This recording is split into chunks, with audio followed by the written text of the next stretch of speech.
And we are live once again. Good evening, folks. Welcome to Friday Night Tech Talk. I'm Mobile Geezer, and you're on my channel if you're on YouTube, but you could be watching me on either one of my Facebook IDs, Mobile Geezer or George Hayes. I simulcast to all three at the same time. We do this every Friday night, and we go over some of the articles that I found since last Friday. So for the past week that relate to tech or that I find interesting, or I highlight any big tech event that might have happened during the week. If you're new here, please type something in the comments to say hello and let us know where you're from. And Eleanor was the first one in tonight. And let's see again. There you go. And so far, I was going to say so far that she's all I've seen, but there's Brian too. Welcome, Brian. You and Eleanor too, always two of the most faithful ever. Okay, so again, if you're new here, I have a web page that I put the show notes on. So I will show you that now.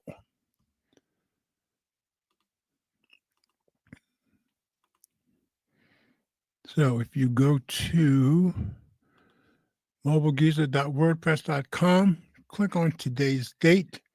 You'll get the show notes just for tonight's show.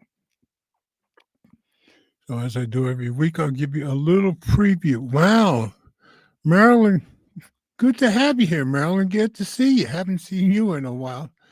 I do follow you on Facebook, so I see some of the stuff you post once in a while. Glad you're here.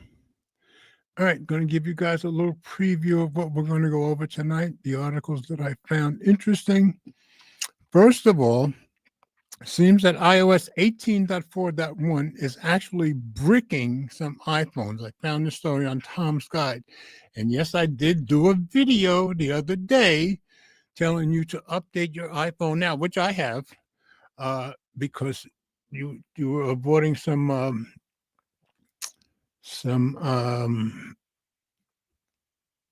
hackers. But this one came out yesterday, and I gathered the update is actually bricking some phones. My phone has had no issues whatsoever. So I guess it's only a few people, but I figure, okay, since I made that video the other day, I guess I should make this the first story. And it's a short story, a short article. And then what I considered the big event of the week, I said the 2025 trio of razors revealed. The costly Razr Ultra is the star. And of course, everybody had an article on this because everybody went to the event. Sorry about that. But I chose the one from The Verge, so we'll talk about that a little bit. And yes, that Razr Ultra is very pricey. Thanks, Marilyn. Very glad you did. And continuing down after the big thing of the week list, that's how I see it. This week was YouTube's 20th birthday. So I found a story on Tech Radar. We'll go over that. And the president wants more AI in schools at all levels. So he's urging everybody, including grammar schools, to get more AI in the schools. So I thought that was kind of cool. And then I always try to keep you guys over the years up with what the EU is doing, or I should say doing to our big tech companies. So Apple and Meta hit with substantial EU fines this week. And I've got that on CNBC, so we'll go over that. And then an OpenAI story. If Google is forced to sell Chrome, which they might be, OpenAI will buy. I gather a lot of people are interested in buying, but I thought OpenAI wanting to buy was pretty interesting. That's a short story. That's on The Verge also.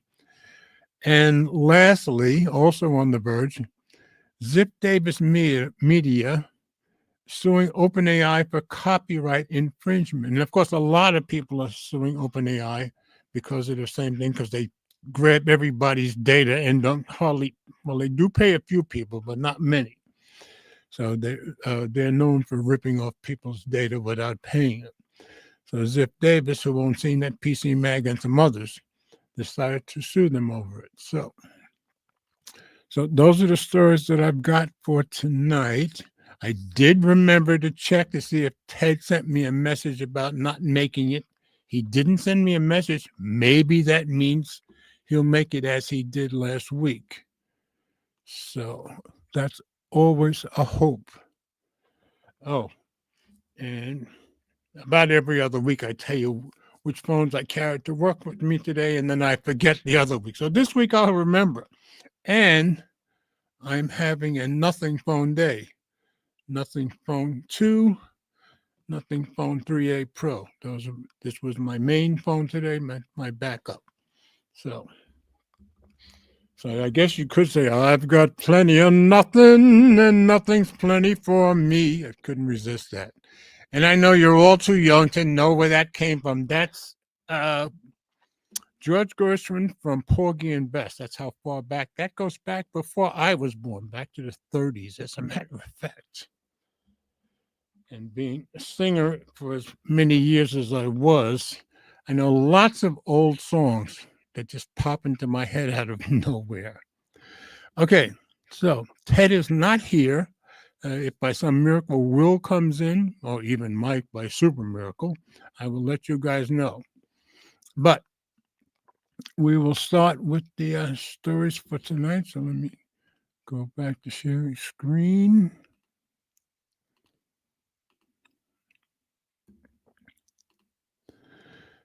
And here we go. Seems that iOS 18.4.1 is actually bricking some phones. So check it out on Tom's Guide. If it's going to load, it loaded earlier just fine. Murphy never takes a day off, does he? All right, let's try it again. My Wi-Fi looks okay. Interesting. That page isn't loading. And it did load earlier today. It loaded about 20 minutes ago, actually, because I always check stuff like that before I start the show. But it's not loading now, so I guess we'll move on to the Razr story. I hope that works. And the 2025 trio of Razrs revealed the costly Razr Ultra is the star. So let's see if The Verge will come up. Yes, that's fine. All right. And this came out yesterday. The event, I believe, was yesterday. Motorola's new Razr Ultra brings the wood back panel back. The new high-end Razr Ultra comes with an ultra price. And boy, that's ultra price. That's absolutely true. Written by Allison Johnson, 12 o'clock yesterday. So let's drop into Reader View, get rid of these ads. Oh, and I told you guys there was a different Reader View last week. Turns out there are two Reader Views, and I had stumbled on the other one last week, but the original one, I believe, is working okay. So we'll go back to that. Either one gets rid of the commercials, though. Motorola is kicking off hot foldable summer in style, and a little early this year. This time around, it's offering not 2 but 3 Razr models with the introduction of the premium Razr Ultra. It comes with some notable upgrades, and all 3 phones get some quality of life improvements like a sturdier hinge. But the hardware updates are otherwise minimal, while Moto leans hard into eye-catching colors, that's true, and finishes for its fun flip phone. Yeah, it has nice colors and nice finishes. Let's just say up front, the Ultra costs $1,299. Yeah, that's right, folks, $1,300. I won't be getting this one. That's like Samsung Galaxy Ultra territory, which is just a lot of money for a phone. For that price, you get a generous 16 gigabytes of RAM and 512 gigabytes of storage in the base model and a Snapdragon 8 Elite chipset, which is the Android flagship processor du jour. The Ultra offers up to 30 watts wireless charging and 68 watts wired charging. It also has a slightly larger 7-inch inner screen that the Razr and Razr Plus than the Razr and Razr Plus, which gets a little brighter, up to 4,500 nits compared to 3,000 nits. Oh, and there's a dedicated AI button. Of course there is, which more on that in a sec. So there's the wood grain one, which does look nice. I got to give him that. She said, come on, this rules. The Ultra shares the same 4-inch outer screen as the Razr Plus, but the Razr Ultra has some differentiating hardware in the camera department. The main ultra-wide and selfie cameras each have 50-megapixel sensor. The Razr and Razr Plus also have 50-megapixel main cameras, but the Ultra sensor uses bigger pixels, 20 bin and quad pixels versus 0.08 on the other two. Here's the thing, though. Wood grain back panel. She seems to really like that. The Ultra gets some fun new finishes, including a real wood back panel that's giving Moto X. I guess he means giving Moto X vibes, I would think. More wood gadgets, please. There's also something called Alcantara that you may have seen once upon a time on a Microsoft Surface. Yeah, I have a Microsoft Surface here, but this was the Surface 8, so I've never seen that Alcantara finish. It's a synthetic fabric with a kind of a suede feel and comes in a dark green that I really dig too. The Ultra also comes in a textured deep red finish and a magenta-ish pink that looks at home on the Razr line. All three phones come with an updated hinge that uses titanium rather than stainless steel, and Motorola says it's 4 times stronger than the previous design. That's a good thing. It also reduces the inner screen crease, also a good thing, when the phone is flipped open. I never find the crease too bothersome to start with. I didn't need them with the original Razr Plus, but it practically disappears on these new phones, and you can barely feel it under your finger. It's kind of spooky. Yeah, you certainly don't see it very well, if at all, in this picture. Yeah, she said you only see the crease when you really go looking for it. All three Razr models come with IP48 rating this time, like Samsung Z Flip 6 foldables. That means they're fully water resistant, but dust is still a concern. That 4 rating means the phones are protected against particles bigger than 1 millimeter, but dust is smaller than that. That's true. So you'll still want to be careful if you bring your Razr to the beach. Otherwise, the standard Razr and Razr Plus are pretty minor refreshes. The Razr Plus still uses a Snapdragon 8S Gen 3 chipset, like last year's model, though the Razr gets a bump from a Dimensity 7300X to a 7400X chipset. Remember that AI button on the Ultra? Well, Motorola is formally introducing several AI features across the Razr lineup, most of which we've seen previously in beta. They're all housed in an interface called Moto AI. Of course they are, which is available to all three Razrs, though only the Ultra has a physical shortcut button to get there. And honestly, they look more promising than the usual AI gimmicks, though there are AI gimmicks here too. I'm particularly interested to see how Remember This works. It's designed in the same vein as Pixel Screenshot and Nothing's Essential Space, which I have on both of these phones here. And I'm thinking about making a video on that, probably a little short one, offering a place to keep screenshots, photos, and notes handy without having to go find them in different apps. And that's the advantage of the Nothing's Essential Space. You can find this stuff right away because you have a specific place to save them. You can ask Moto AI to remember something, and then you can ask about it later. You can also prompt it with Catch Me Up to summarize recent notifications that came in while you were busy. That's pretty cool, I guess. Could be handy. Motorola has also announced a partnership with Perplexity, which you can access through Moto AI and also helps power some predictive suggestions. I downloaded Perplexity on one of my phones, and I haven't even used it. But as with all AI features right now, we need to see if it actually does what it's supposed to do before getting too excited. Very true. That's one reason I tend to go with Gemini a lot, because these days it seems to work pretty well. So there's some more pictures. And these are all the Plus, I believe. They do have some popping colors, and obviously some. I bet you that feels like leather. Looks nice. And there's the wood grain. And look at it. You even get the wood grain in different colors, which is cool, I guess. So she took the photos herself. There's no wood grain option on the regular Razr and Razr Plus. Boo. But there are plenty of new colors. You can see that, and finishes to choose from. Last year's Mocha Mousse is back on the Razr Plus. Oh, is that what that color was? Mocha Mousse? I guess that's Mocha Mousse. Okay.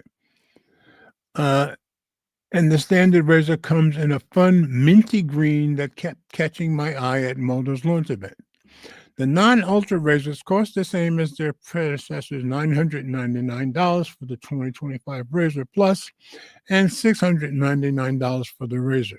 All three phones will be available for pre-order in the U.S. on May 7th and go on sale on May 15th. Yeah, right now, if you go to their US website, you can sign up for more information. But so starting May 7th, I guess you can pre-order.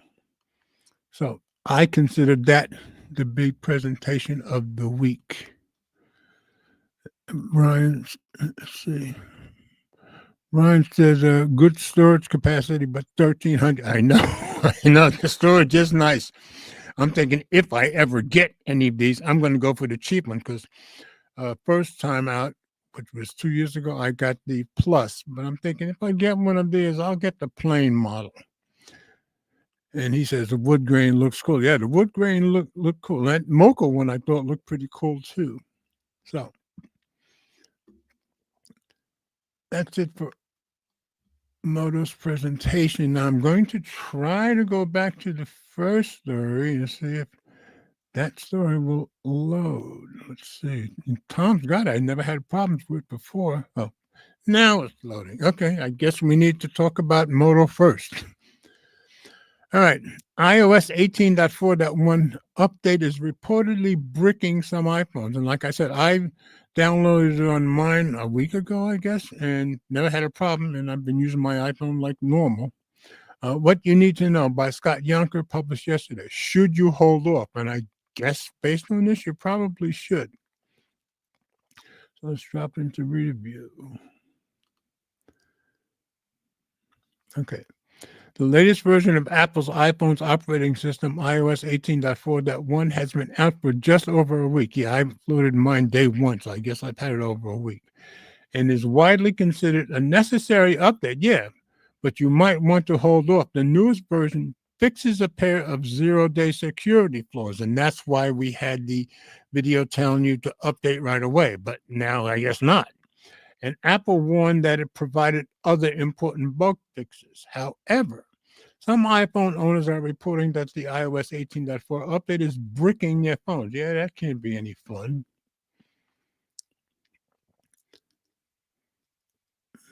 Over on the iPhone subreddit, there are several posts with Redditors claiming that after installing the iOS 18.4.1 update, their phones are refusing to turn on. Wow. Even the generic Apple releases iOS 18.4.1 post has a number of comments with responders saying their phones aren't working. Update bricked my cell service / hardware on 15 Pro, and that's what I have it on 15 Pro Max. Cannot connect to cell service. Diagnostics said hardware issue, wrote one user. I gather most people aren't having these issues, like I'm not, but it's pretty unnerving. What's causing this? It's unclear what specifically in the iOS 18.4 update is causing issues, so nobody knows. We have seen some claims that it's causing the iPhone to lose its IEMI number, basically the phone's identity. Yeah, I can see where you wouldn't be able to start it.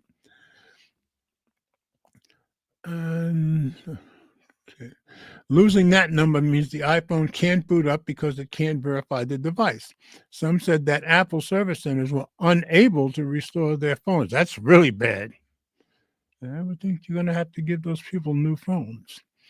Apple has not officially acknowledged any reports of brick phones or issues with iOS 18.4.1. But if sentiment online is to be believed, a lot of iPhone owners appear upset that the iOS 18 updates appears to add bugs rather than fix them. So far, it mostly seems to be affecting more recent iPhone 15 Pros, like mine, I guess, or iPhone 16 models, some of the best iPhones. This isn't even the first time that a new OS has bricked Apple devices in the last year. In September of 2024, there were reports that iPad OS 18 was bricking some M4 iPad Pros. We have reached out to Apple for information about iOS 18.4.1 and what might be causing problems. We will update if the company responds. But Apple's slow to update about stuff like that. Should you update to iOS 18.4? We can't tell how widespread this issue actually is or how many people are getting borked phones. The debate here is possibly bricking your phone or putting it at unnecessary risk due to the zero-day flaws, which could introduce other problems. But our advice is to hold off on updating until we know more about the issues 18.4 is causing. That makes sense. Here's what our managing editor of security, Anthony Spadafora, has to say. The update does patch to 0 days, but with iPhone, 0 days are normally only used in very targeted attacks against executives, politicians, etc. And they always tell you that in the article, which it did in the article I gave you. So holding off is probably the right guidance for now. It takes a while for these 0-day exploits to trickle down to normal users, and a full fix that won't risk breaking your iPhone should be available before that happens. Let's hope. We will update this story if we hear back from Apple. So if you haven't updated to 18.4, don't do it. I'll try to keep you guys abreast of any updates that I hear about. Yeah, I guess Brian updated his too. Glad mine didn't get bricked. The same for me, Brian. Mine is working just fine. So glad to have you guys know that information. All right, so we've already done the second phone. So far, no Ted, so I'll let you guys know if he comes in. And Brian, with his usual faithful self, thank you very much, sir. All right, down to our third story. YouTube's 20th birthday. I got a story on Tech Radar. Pretty good story, too. You are the way you are because of YouTube. That's probably true in my case. 20 years of a life-altering platform by Lance Ulanoff, published 2 days ago. The YouTube generation. At my age, can I be part of the YouTube generation? I guess I must be, right? Okay, let's drop it into reader view.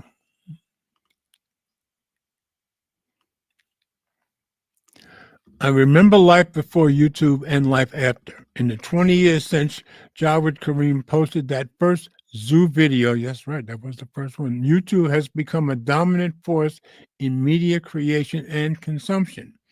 It's built industries and stars and forever altered viewing habits.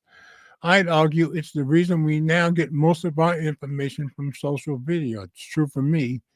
And while AI is fast becoming the source for every answer and some videos, we still get things done with YouTube's voluminous guidance.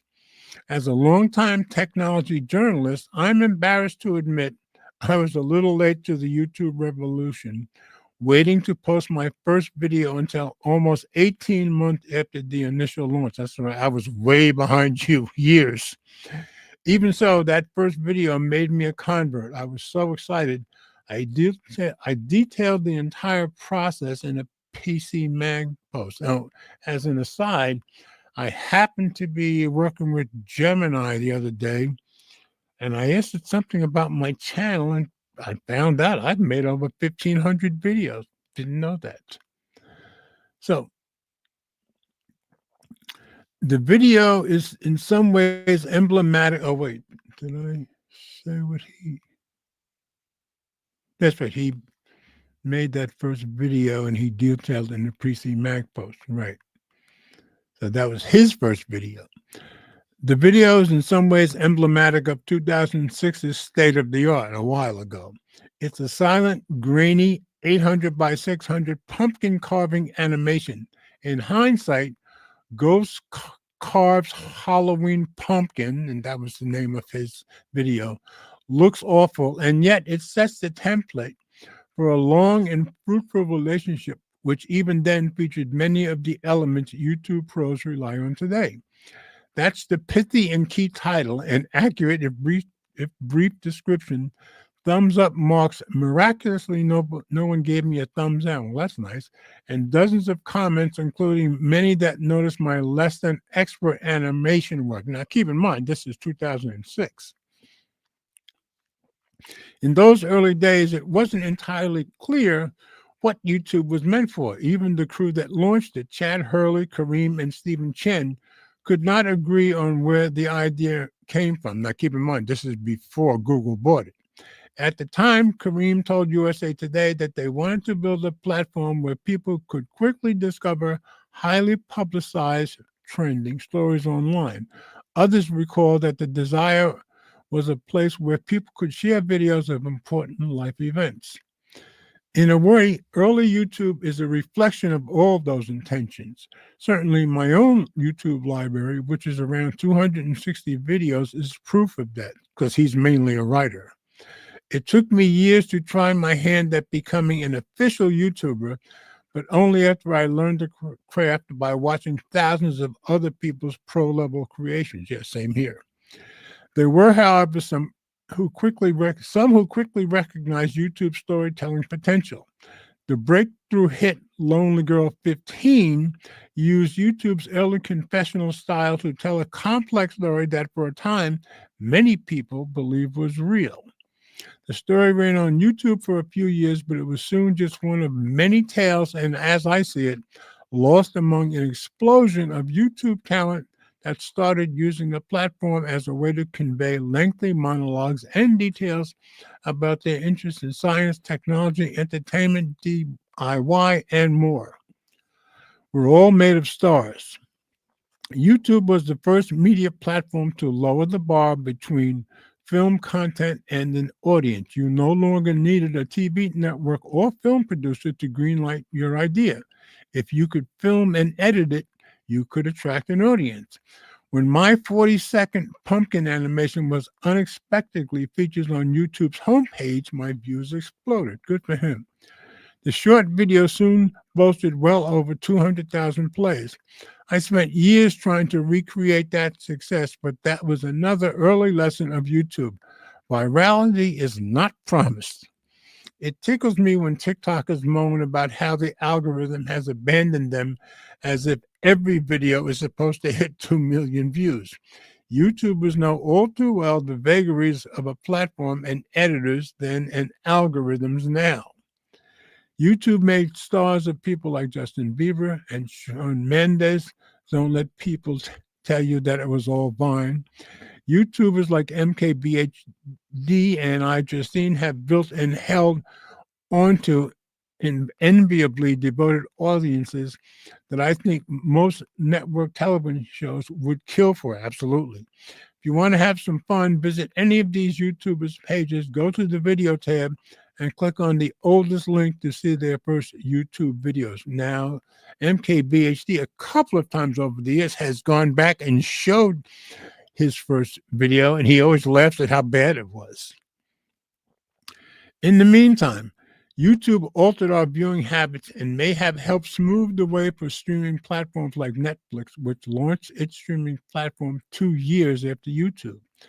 And back then it was all CDs. Watching high-quality videos online was quickly becoming an ingrained habit when Netflix first dumped Lilyhammer on us, but thankfully it followed with House of Cards. Over time, YouTube transformed from a place for sharing short, interesting videos to long-form, lean-back experiences. Today, it's stuffed with video podcasts, hour-long videos that couldn't survive on TikTok. That's true. The transition from virality to information happened years ago, though. 2025's YouTube is as much about information as it is about entertainment. Parent company Google certainly assisted in this. How many times have you Googled how to do something? Me, probably thousands, and found a YouTube video that shows you exactly how it's done. I'm not sure how I accomplish any unfamiliar task without YouTube's steady tutelage. That's true. With it, I've done everything from jump-starting my car to installing a bathroom fan, all under the confident guidance of a YouTube video. YouTube's knowledge base across a wide range of topics is truly encyclopedic. I challenge you to find a topic that doesn't have a dozen or more video tutorials. That's probably very true. In truth, the world learns differently because of YouTube. Generation YouTube. A 2022 Pew Research study found that 95% of teens use YouTube. Makes me feel young. TikTok was close behind, and by now it may be neck and neck. And I use TikTok too, and I'm on it now, all because Elma kept encouraging me to. So thank you to her. Still learning from video and using it as your foundational source for news and forming opinions is all YouTube's doing. That's what I do. And that's where I get most of my information. I understand that people still watch cable news, I don't, and form opinions based on specific information bubbles, but online video wasn't a primary news source until YouTube came along. And it's not just young people. Yeah, I proved that. Statista found that people across all age ranges are watching videos, and the next generation will too, as 80% of parents said their under 11-year-olds are also watching YouTube. I've seen these kids in their strollers. Yeah, I say that's under 11. iPad in hand, staring intently at the latest Ms. Rachel video.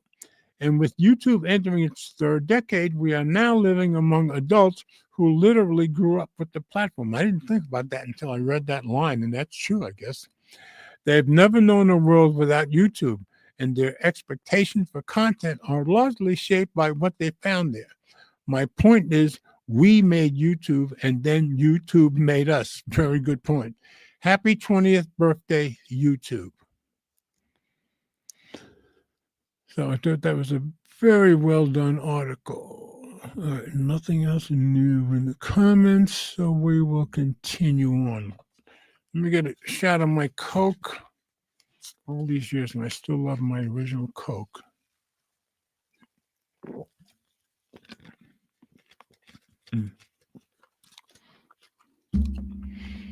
Okay. The president wants more AI in schools at all levels. This I found on USA Today. I think it's from 2 days ago. President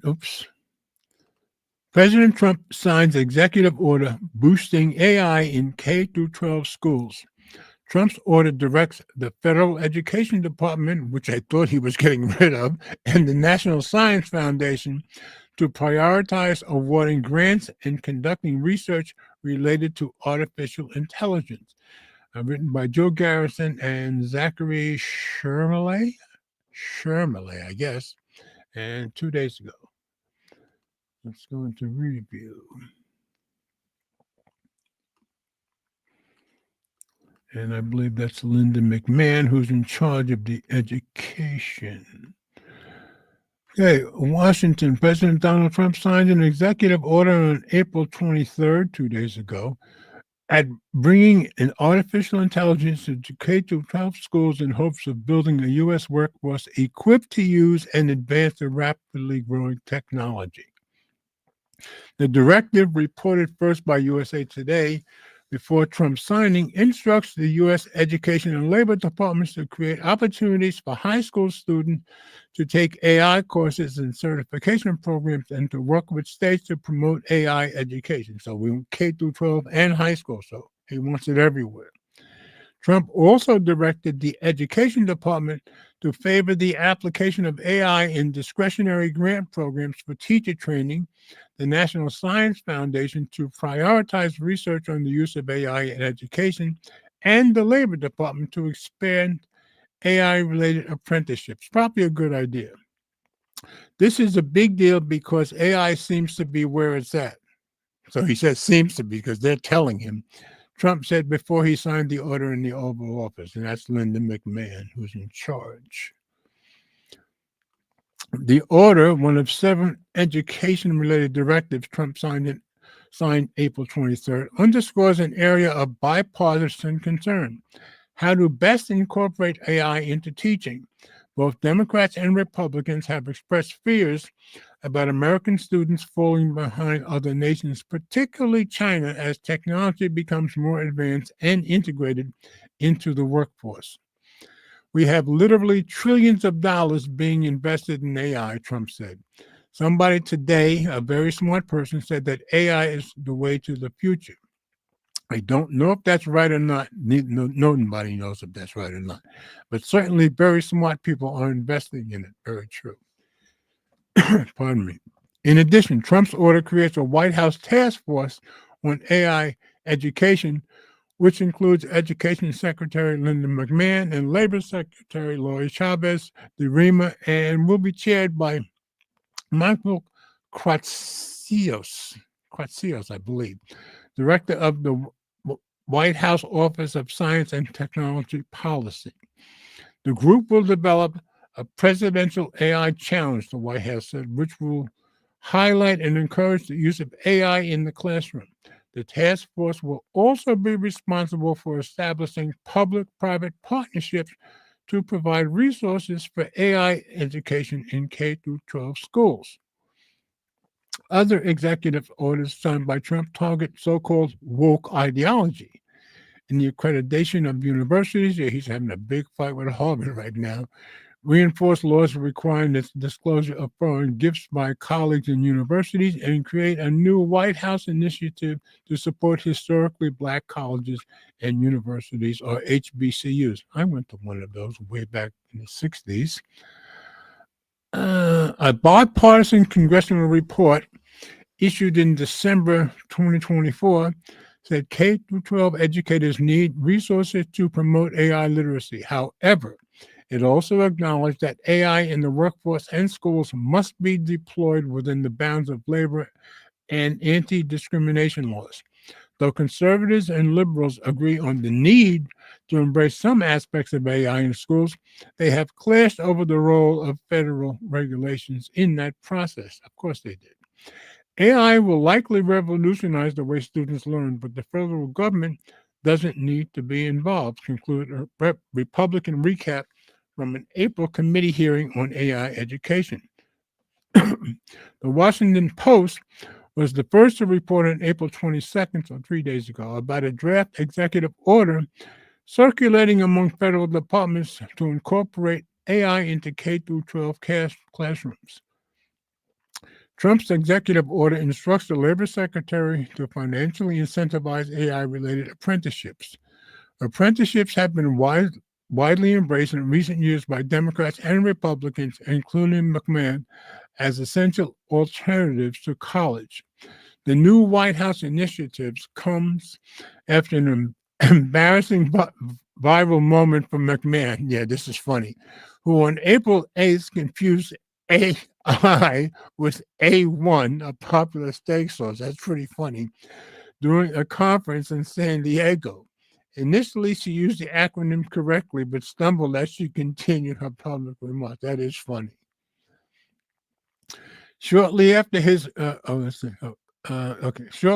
inauguration in January, Trump signed an order rescinding regulations for AI spending that had previously been adopted by former President Joe Biden. Trump also promoted a $500 billion private investment from 3 tech companies that plan to build new AI data centers. Yeah, he had the CEOs of those companies in the White House about a month ago, I think. In March, President Trump signed a separate order seeking to dismantle the Education Department. The agency still exists, however, Though with just half the workforce it once had, only Congress can entirely abolish federal agencies. Yes, I remember when Jimmy Carter started that back in the 70s. A coalition of states sued the Trump administration more than a month ago, alleging the mass layoffs at the Education Department were illegal. A court hearing to consider the preliminary injunction on the firings is set for, well, that was today. So I don't know how that came out. So I think it's good that he's pushing AI, though. It's probably good for all of us.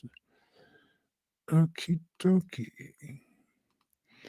And as always, if it's just me, it's going to be a shorter rather than longer show. But I think last week's show with Ted ended up being like 55 minutes long. So it's going to be about the same today, I think. Okay. And in our years of ongoing EU going after our big tech companies news, here's the latest. I just happened to find this one yesterday. Apple and Meta hit with a substantial EU fines this week. Found this on CNBC.com. So let's go take a look. EU hits Apple and Meta with nearly $800 million in fines amid U.S. trade tensions. And this was from 2 days ago. Written by Ryan Brown. So into review we go. The European Union on Wednesday fined Apple and Meta hundreds of millions of euros each for breaching the bloc's digital competition laws. The European Commission, which is the executive body of the EU, said it was fining Apple 5 million euros, 571 million, and Meta 200 million euros, 228.4 million, for breaches of the Digital Markets Act. Officials said that Apple failed to comply with so-called anti-steering obligations. I remember when they passed that, and they did warn them months ago about that under the DMA. Under the EU's tech law, Apple is required to allow developers to freely inform customers of alternative offers outside of its App Store. The tech giant was ordered by the EU to remove technical and commercial restrictions on steering and to refrain from perpetuating its non-compliant conduct in the future. Apple said in a statement that it planned to appeal the EU fine while continuing its discussions with the Commission. Now, of course, my mind is saying, well, since it's the EU who's doing this to you, who are you going to appeal to? I would think it would be somebody in the EU. And that's here. Glad to have you here, Annette. Glad you could make it. Anyway, today's announcements are yet another example of the European Commission unfairly targeting Apple in a series of decisions that are bad for the privacy and security of our users, bad for products, and force us to give away our technology for free, Apple said. We have spent hundreds of thousands of engineering hours and made dozens of changes to comply with this law. I guess not enough for the EU, none of which our users have asked for. Despite countless meetings, the Commission continues to move the goalposts every step of the way, the company added. For Meta, the EU Commission found that the social media group illegally required users to consent to sharing their data. Yeah, this I agree with the EU on. With the company, or pay for an ad-free service. This was in response to Meta's introduction of a paid subscription tier for Facebook and Instagram in November 2023. Joe Kaplan, Meta's chief global affairs officer, said in a statement that the Commission was attempting to handicap successful American businesses while allowing Chinese and European companies to operate under different standards. I highly doubt that. Not sure. This isn't just about a fine. The Commission forcing us to change our business model effectively imposes a multi-billion-dollar tariff on Meta while requiring us to offer an inferior service. And by unfairly restricting personalized advertising, the European Commission is also hurting European businesses and economies, Kaplan said. The EU said its fine for Meta took into account steps that the giant took to comply with its rules through a new version of its free personalized ad service that uses less personal data to display advertisement. The Commission is currently assessing this new option and continues its dialogue with Meta, requesting the company to provide evidence of the impact that this new ads model has in practice, regulators said. Meta was sent a cease and desist order by the EU, ordering it to make changes to its less personalized ad option over the coming 60 days or face further fines, according to a source familiar with the matter who has to remain anonymous as the information is not public. The antitrust decision risks potential retaliation from U.S. President Donald Trump, who has made no secret of his displeasure with the EU's regulatory enforcement actions on America's digital giants. Yeah, they do like coming after American companies. Earlier this month, the Trump administration imposed so-called reciprocal tariffs of 20% on EU goods entering the U.S. He later dropped the new tariff rates on dozens of trading partners, including the EU, to 10% for a limited time period for trade negotiations. The reciprocal tariffs came after Trump earlier issued a directive threatening to impose tariffs on Europe to combat what he called overseas extortion of American tech companies through digital service taxes, fines, practices, and policies.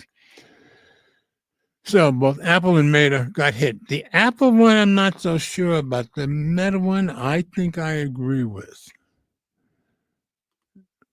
Okay. I think I've got one more. No, two more. Okay, I think this one's kind of short.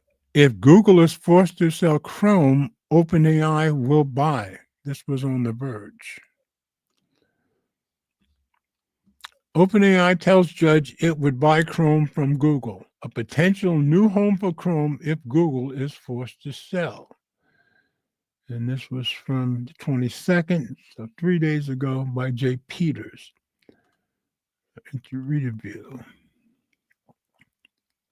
If Google is forced to sell off Chrome, ChatGPT's head of product told the judge today that OpenAI would be interested in buying the browser, Reuters reports. Google breaking off Chrome is a proposed remedy by the U.S. Department of Justice in U.S. versus Google, in which Judge Amit Mehta ruled last year that the company is monopolist in online search. The remedies phase of the trial began on Monday, which I told you last week that remedies was coming up. Google plans to appeal the ruling. The OpenAI exec, Nick Turley, also testified that OpenAI had contacted Google last year about a potential partnership that would allow ChatGPT to use Google's search technology. ChatGPT can pull from Bing search information, because Microsoft owns a big chunk of them. And while Turley apparently did not specifically discuss Microsoft, he noted that OpenAI has had significant quality issues with a company referred to as provider number one, according to Bloomberg. I assume that's Google. I'm not sure. We believe having multiple partners, and in particular Google's API, would enable us to provide a better product to Google's. I bet it would. OpenAI said in an email shown at the trial, Reuters says. Google chose not to partner with OpenAI, and Turley said that we have no partnership with Google today. OpenAI has also been working on its own search index, and while OpenAI, get this, originally wanted to have ChatGPT use it for 80% of searches by the end of this year, the company now believes reaching that milestone would take years to catch up with Google, Turley testified, according to Bloomberg. So, you can bet they're drooling to buy Chrome if they could. Interesting. Let's see.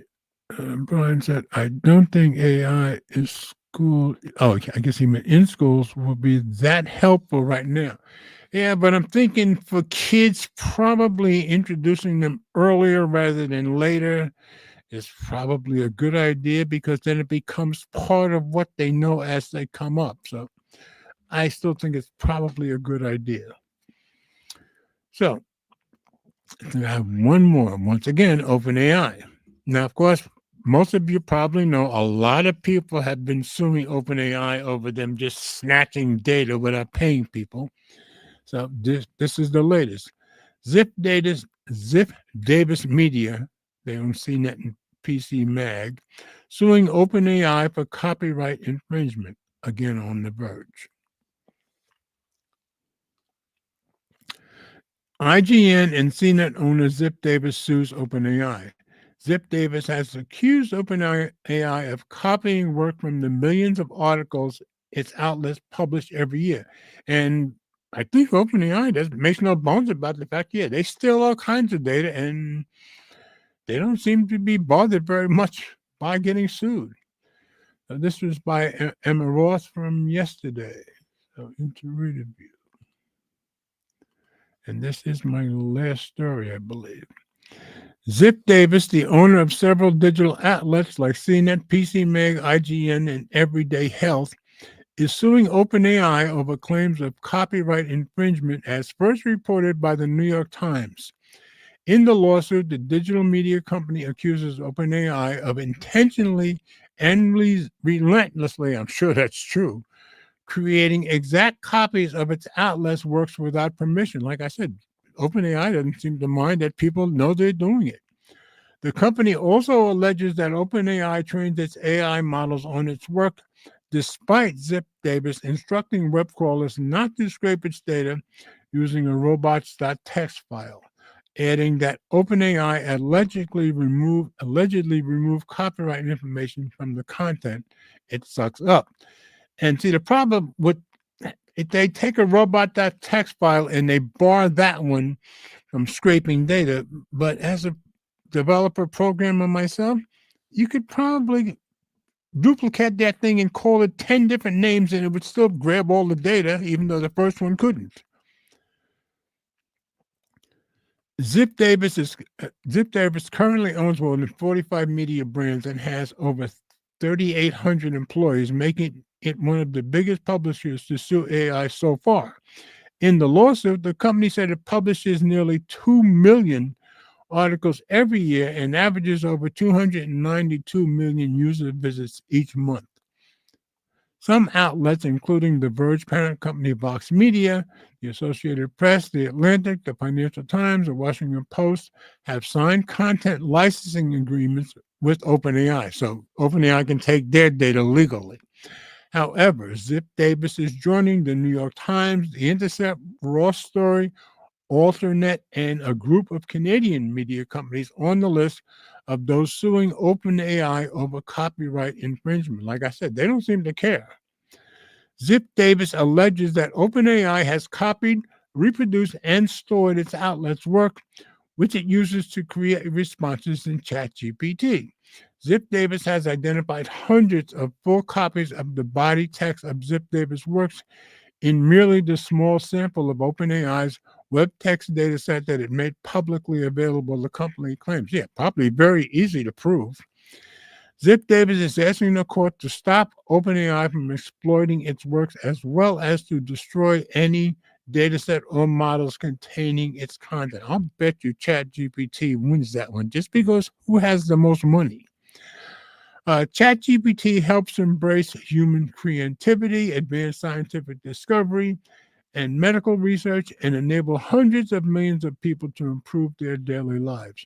OpenAI spokesperson Jason Dutram, I guess, said in a statement to The Verge, "Our models empowers innovation and are trained on publicly available data." Yeah, because you went out and grabbed it and grounded in fair use.